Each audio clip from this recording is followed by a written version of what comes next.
This meeting of the Watuppa Water Board will come to order. Roll call, Mr. Ferlin. President Pearson, Present.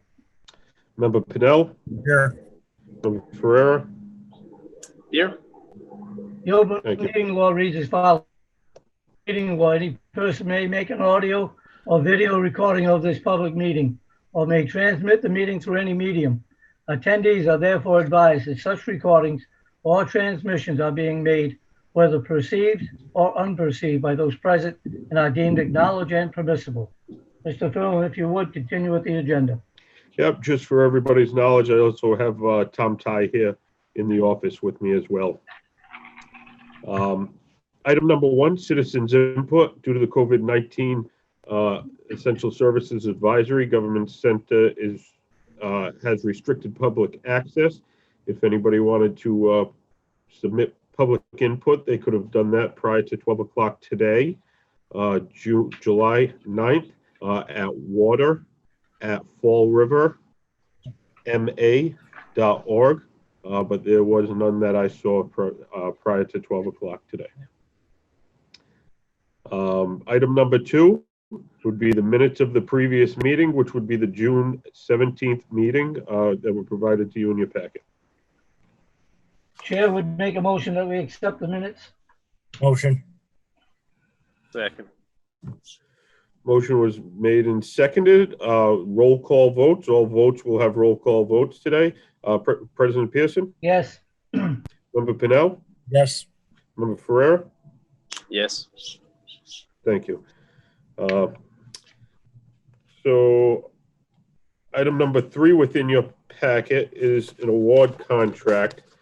This contract is for emergency response plan, updating the emergency response plan.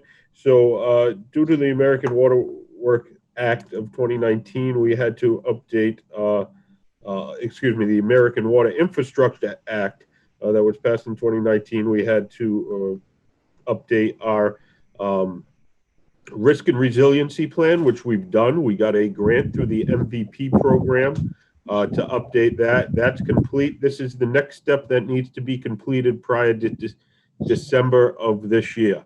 So this would be updating our emergency response plan.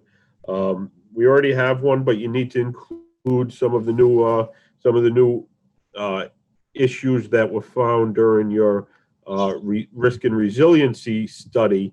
You need to include those in the emergency response plan. We had Woodward & Curran help us with our risk and resiliency plan. They have proposed to continue to do the emergency response plan. This would be at an amount of $60,000. Again, needs to be completed and submitted to DEP prior to December of this year. Question, Mr. Ferlin, is there any grants helping us with this cost?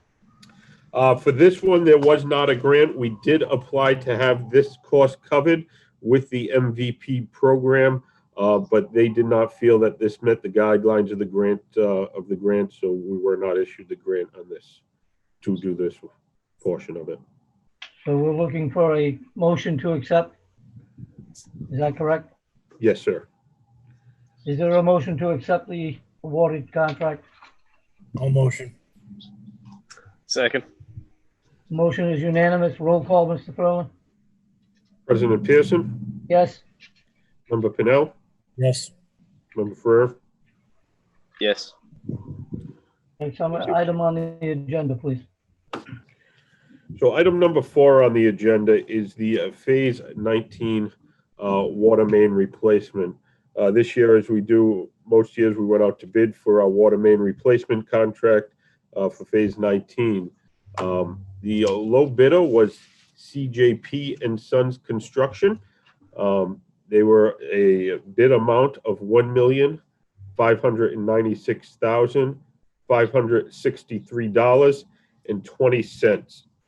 That bid, compared to the engineer's estimate and the surrounding bids, was definitely good. Came in well underneath the engineer's estimate by about 13% underneath the engineer's estimate. So we were very happy with the bids. The streets that are going to be done within the Phase 19 project are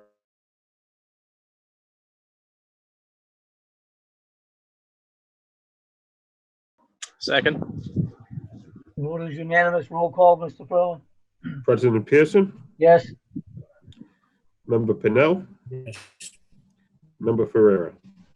And just Yes. a little bit, just on the phase 19 up on the screen there is, left-hand side is a fire hydrant, which, water coming out of there is coming from an old tuberculated main that is rusted. So it's like the main that's in the center of the page there. That's, those are the types of water mains that we're replacing.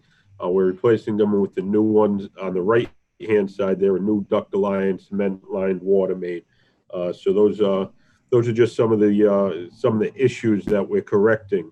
Again, I just want to thank the Watuppa Water Board and the City Council for supporting this project for so many years, so that we can continue to improve our system and provide safe, clean drinking water to our customers. Mr. Ferland, if you would, what is the difference in the circumference from the tuberculated pipe when it was new to the new pipe that we're seeing? Yep. So the tuberculated pipe, when it was new, those were typically a lot of what we're replacing now is 6-inch mains. But you can get tuberculated all the way 10, 12, 16. A lot of pipes that were 16 and above were cleaned and lined in the 70s. So the tuberculation's gone from those, but we're still left with the cast iron main, which is not as strong as a ductile iron main. But the circumference of the old ones, a lot of them that we're replacing now are 6-inch. We're replacing them now with 8-inch mains. But, if you go to the inside of the tuberculation, you're talking a 1 to 2-inch diameter hole, and now we're replacing it with an 8-inch main. Just to remind everyone that motion passed unanimously. Correct. Mr. Ferland, next item, please. Next item on your agenda you have is Copicut Road Conservation Restriction. We have Mike LaBossi here, Forester and Project Manager from the reservation. This is something that Mike's been working on very closely. So a year and a half ago or so, we purchased a piece of property, 3 pieces of property actually, but it was one contiguous property that was subdivided. We purchased the 3 properties with the assistance of the CPC, a grant from CPC, and also a lands grant that was provided to us. We were able to acquire this property for conservation. One of the requirements of the grants is that we put a conservation restrictions on these properties so that they can't be used or sold or anything. They're covered under Article 97 when we purchase them, which is underneath the state chapters of laws, Article 97. The land was purchased for conservation, so it does cover that, but it also does require a conservation restriction above and beyond that. DCR has agreed to hold the conservation restriction for us, so that we could, so they'll be the ones that administer it. So if something goes wrong on the property, they'll do periodic inspections, throughout the years, just to make sure that the property stays in the use and stays within the conservation restrictions as required. So a copy of it was within your packet. This has been going back and forth between our staff and DCR staff, as well as the state has also reviewed the conservation restrictions. So if you want, I can turn it over to Mike, and he can kind of give us a little bit of a history of the property, how it connects to all of our other lands, and why this conservation restriction is needed. I would have no problem with turning it over to Mike for an update. Thank you. All right, excellent. Thank you very much. I apologize. We had technical difficulties with the Zoom meeting connection, so we had to leave that current meeting, and we started a new Zoom meeting with our IT department. We want to thank them for getting us back up and running very quickly. So we're coming back into the meeting at 2:32 p.m. on July 9th. All the board members, if you would like, Chairman, I would like to do a roll call again, just for the record. Roll call would be President Pearson.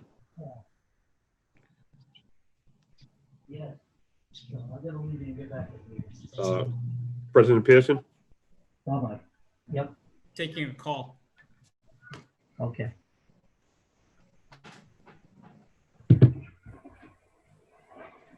President Pearson, I'm just doing a roll call again since we're reconvening the meeting. Very So good. President Pearson, Present. Member Pennell, Present. Member Ferrer. Here.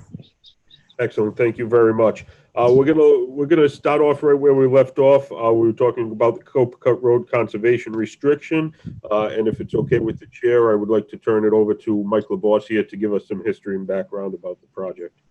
Go right ahead, Mike, please. Thank you, Mr. Chairman.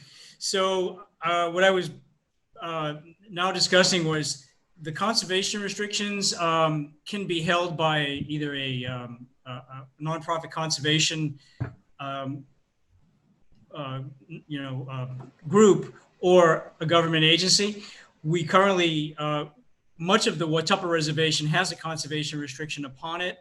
It's held by DCR and Department of Fish and Game. The Joseph Eck property we acquired a couple of years ago has a conservation restriction held by Fish and Game alone. And this is a property that will have a conservation restriction that will be held by DCR alone. DCR is a good compatible agency to hold this restriction for us because they own property on two sides. So this property, the 16-acre parcel, is contiguous to DCR on two sides. Has an integrated trail system that runs through the DCR property through this property. And they were willing to hold the conservation restriction. They are a bioreserve partner to us. They will hold that restriction in perpetuity. We will not be, there will be no charge involved in that. There'll be a baseline document which will document the current condition and condition of the conservation values upon the property, and they will inspect the property on an annual basis to ensure that the conservation values and other attributes of the property remain unchanged, that the property isn't spoiled in any way, but retains its conservation value. DCR has been a great bioreserve partner, and so we're pleased to have them hold this restriction. The restriction is somewhat boilerplate, but it's customized for the parcel, and if it's in your packet, you've probably read through it. The most important aspect of this property for the water department is that it remains clean, and that the forest functions as a purifying agent for the water, for the water that eventually finds its way to the reservoir. This is a photo of a cross section of the property taken from Copicut Road. You can see it's a pine oak mixed forest. It's 100% forested. There's some interesting features. We saw features just previously of a rock formation, of an existing trail. And this is the condition of the forest. It's, the property is just forested the way we'd love to see, all of the watershed land that feeds the reservoir. So, as Paul said, the property's been through a number of drafts. It's been back and forth. This is the final draft. It's in good standing. It's ready to be approved, and then basically signed by the city, signed by the state, and recorded at the Registry of Deeds. I'd be happy to accept any questions and try to answer them to the best of my ability. Mike, nice presentation. A couple of questions. Mm-hmm. The EPO is going to monitor this on a daily basis? They certainly will. Okay, I don't think I have any other questions. Anyone else have a question? No. Mike, hearing none? Thank you. Thank you. Mr. Ferlin? Yep, so if the chairman could entertain any motions of acceptance of this conservation restriction, that way we can, the water board will be able to go on record of accepting it, and then we could move forward with executing it and recording it. Just one question. All this property, Mr. LaBossiere, is within the city limits? Yes, it is entirely within the city limits. Nothing into Dartmouth or Freetown? Now, this property is at the north and west portion of the watershed on Copicut Road, west side of Copicut Road, and it's probably 2 miles away from the Freetown boundary. Thank you, Mike. Mhm. Chair would make a motion to accept the report. Motion. Second. Roll call, Mr. Ferland? President Pearson, Yes. Member Pennell, Yes. Member Ferrera, Yes. thank you. Thank you, Mr. Lavasia. Thank you. With the permission of the committee, I would like to sign off. Thank you very much. Mike, if you have a couple of minutes, under business, I do have I have the loons, so coming up in a couple of minutes, if you'd like to stick around. Oh, sure, no problem. Sorry about that. So the next item agenda is item number 6, abatements. Within your packet and sent out today, you received the list of abatements that are recommended for right now. The list totals $7,256.54. For the total abatements, there was all of them met the leak abatement policy, besides one of them, which was denied. Mr. Ferland, just a moment so we can catch up to that in the packet. Yep, sorry about that.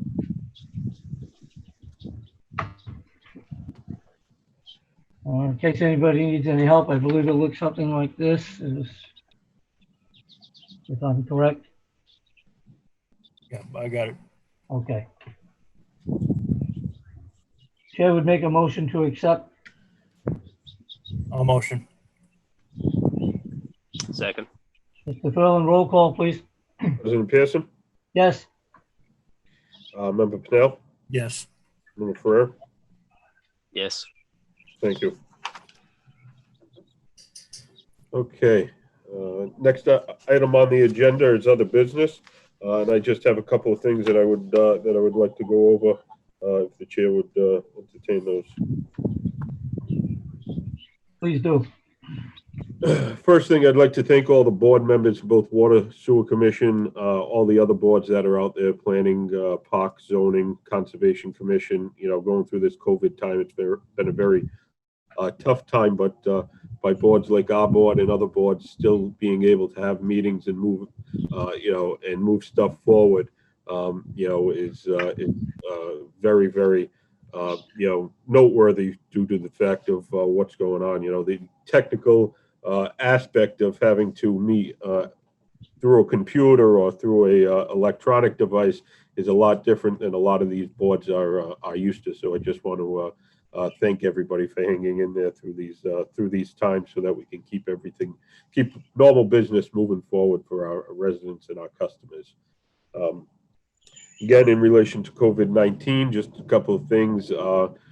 Drinking water, there hasn't been any change where anybody has said that COVID-19 affects the drinking water or can be transmitted through the drinking water. So the drinking water that comes through the tap is safe to use and drink, and does not, there hasn't been any study or anybody that has claimed that it is spread through COVID-19, spread through the drinking water system. So just a couple other things. So our water meter project is something that, with the COVID-19 pandemic, was put on hold, because that involves the contractor entering people's houses and going onto their property close to their houses. So when there was advisory for people to stay at home, that was followed and the contract was put on hold. Through multiple meetings and following CDC guidelines and the State Board of Health guidelines, we feel that it's a safe point right now to be able to start that project back up. The contractor is going to take all the necessary safety precautions that they need to. They have put in extra steps and extra protocols in place to keep our customers safe as well as their workers. We're at the point now where we have about half of the AMR boxes, which is the gray box you see on the right-hand side of the screen there. About half of those boxes are replaced throughout the city. It's on the exterior of the house, and the installer does not need access to the house to replace those boxes. So we're going to continue with replacing those boxes. On the left-hand side, you see a Neptune T10 residential meter. We're going to start up the process of changing those out in the houses that need it. That will require the contractor to do a mailing to the customers. The customers will have to call, schedule an appointment. They'll be given all the information of all the protocol, all the safety precautions that the installer will be taking. We're hoping that everybody follows. There'll be questions that the person will have to be asked. That'll be there when the installer enters the residence, and then they'll have the proper PPE to make sure that they're safe and also the customer's safe. So we're starting that project back up. Nobody should ask for entrance to your house throughout this project. We've said this multiple times, unless they have a scheduled appointment. The installers are in leaded vehicles. They're in leaded uniforms and outfits, as seen up here. Delta Hearing is the general contractor. One of their subsidies, WMS, Water Meter Services, does some of the installs, and so does USI Utility Services. But they will be in fully leaded vehicles with leaded clothing on as well, and nobody should ask to gain entrance to a resident's property without an appointment. Mr. Perlin, may I correct something, please? Yes. It sounds to me, I don't know how it's sounding to everyone else, but it's sounding like you're saying leaded. You mean lettered, Lettered. Yes, I apologize for my That's fault. all right. It's all right. It's understandable. Just wanted to clarify that. Okay. Thank you. Continue. So just wanted to bring that to everybody's attention that we are starting that project back up, and it was delayed due to the COVID-19 pandemic. So the next thing that I just wanted to kind of bring up is pretty, I guess, a historic event, you could say, is some loons that have been seen on Copicut Pond. So this is Copicut Reservoir, right across the street from the property that the board just approved to put the conservation restriction on. There's been loons on the property, and if Mike, if you could indulge us, Mike's been working with the people that have been studying these loons, and if you can maybe give us a little history and background about what's going on out there. Oh, well, thank you. Unexpected, but I'm really happy to, because this was an unexpected development. So the common loon, and is a sort of a reminder that the city of Fall River, being half water and forest, really plays an important regional ecological role. The common loon has not been breeding in Massachusetts for 100 years. In the 1920s, it was actually hunted to extinction in Massachusetts. But because we've protected the Southeastern Mass Bioreserve, the 16,000 protected acres, and ponds like Copicut, they're clean, they're undeveloped, they have uninterrupted shoreline, there's no watercraft, there's no activity upon it, are a good habitat for this bird that used to be common. And since the 70s, the bird has been moving back, but the Biodiversity Research Institute in Portland, Maine, has been doing a study, and they've actually been releasing loons in Southeastern Mass, particularly in Lakeville, and actually exclusively in Lakeville since 2015. So what we have here is a photograph of a loon, which a male and a female adult loon, and they have had they found each other at Copicut Reservoir. They mated. This chick that you see a photograph of is the first loon chick to be born in Massachusetts in 100 years. It's the result of, and that's the baby loon right there, in my hands. And a couple of nights ago, we actually went out at 9 o'clock, took a small flat bottom boat out on the pond with an electric motor. The scientists from the Research Institute captured all three of the loons. They tagged one of them with a leg band. They weighed, took blood samples. But this is the loon. This is somewhat historic. Yesterday, Research Institute put a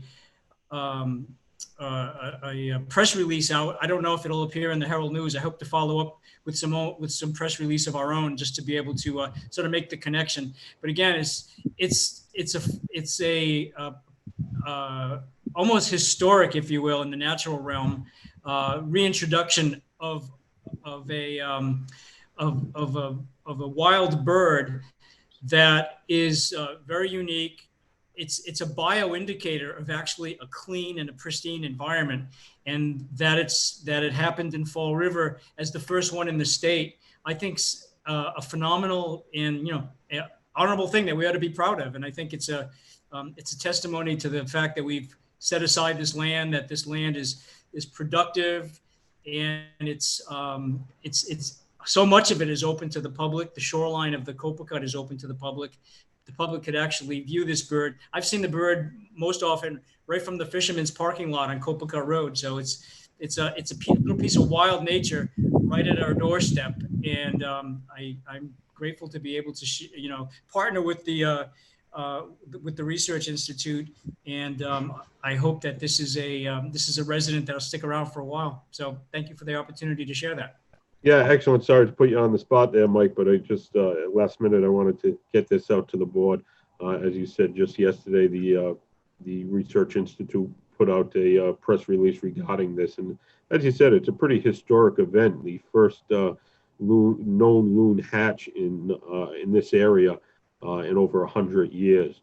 Again, as you said, it just goes to show that the foresight and the ingenuity that looking forward that our forefathers had, that this board has, to be able to preserve all that land, for our drinking water supply, and also for the natural habitat that it provides on top of that, is phenomenal. So again, I think this is just something that wanted to get out to the board and out to the public. So I believe that we'll be following up again with a press release that'll accompany the Research Institute's press release as well. So, but again, just wanted to get it out to the board.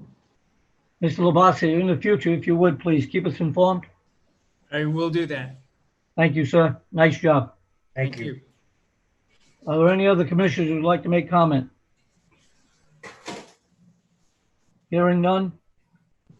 Mr. Furlan?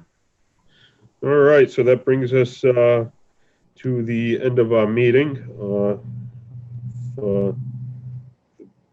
If there's no other business to be heard, if the chairman agrees, entertain a motion to adjourn. Chair would make a motion to adjourn. Motion. Second. Roll call, Mr. Furlan? On adjournment, President Pearson, Yes.